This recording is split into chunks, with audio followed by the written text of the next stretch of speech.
Nancy film फेर सँ एकटा नया प्रस्तुति मैथिली में पहिल बेर चौरचन के गीत लऽ कऽ आयल छथि और गीत लिखने छथि नवोनाथ झा और अपन सुंदर सन मधुर आवाज से सजेने छथिन अरुण सागर। तो और सुनल जाए अरुण सागर जी के सुंदर सन आवाज में नैन्सी फिल्म के नया प्रस्तुति।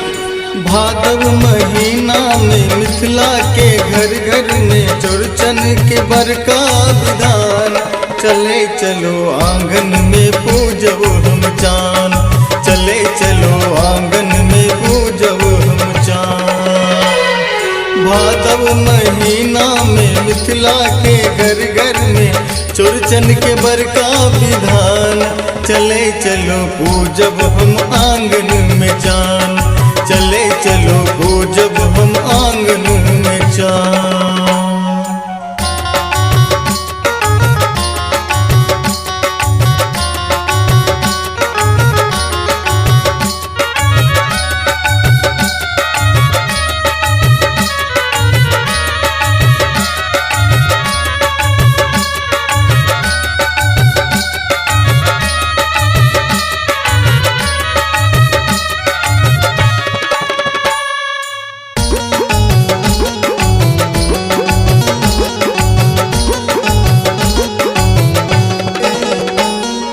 पहिले सजेबै दही मटकूरी, तखन सजेबै पुरुकियार पूरी।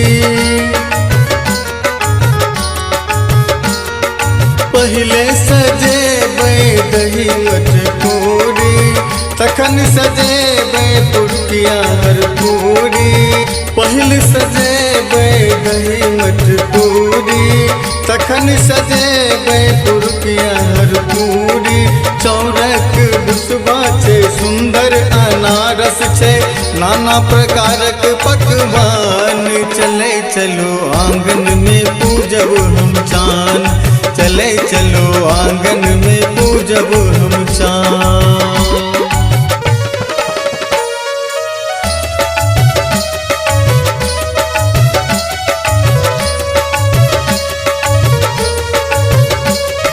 अपने सब सुन रहल छी नैन्सी फिल्म्स एंड म्यूजिक के शानदार प्रस्तुति।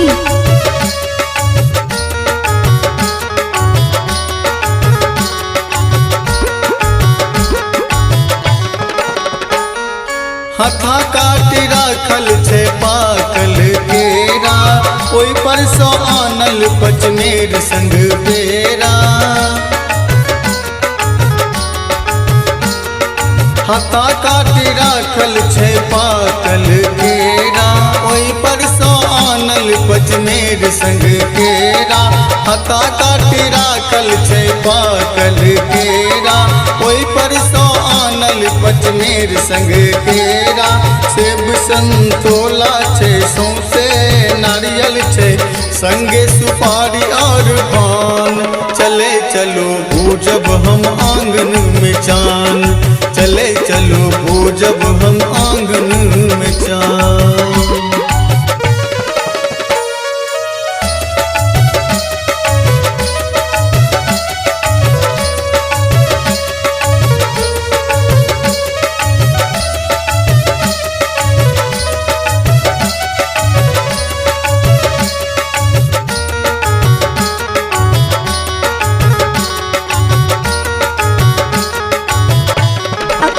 सब सुन रहल छी नैन्सी फिल्म्स एंड म्यूजिक के शानदार प्रस्तुति।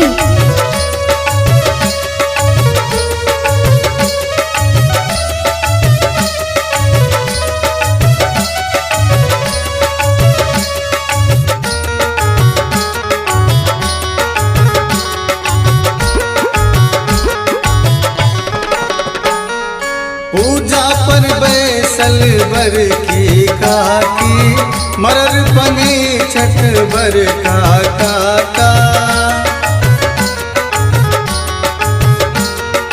पूजा पर बैसल बर की काकी, मरर बने छठ बर काका।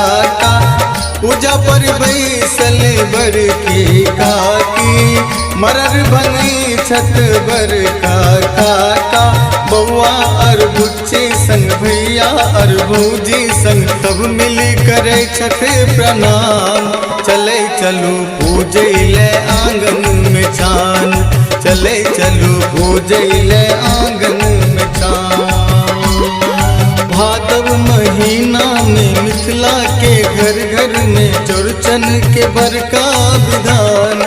चले चलो आंगन में पूजब हम चान, चले चलो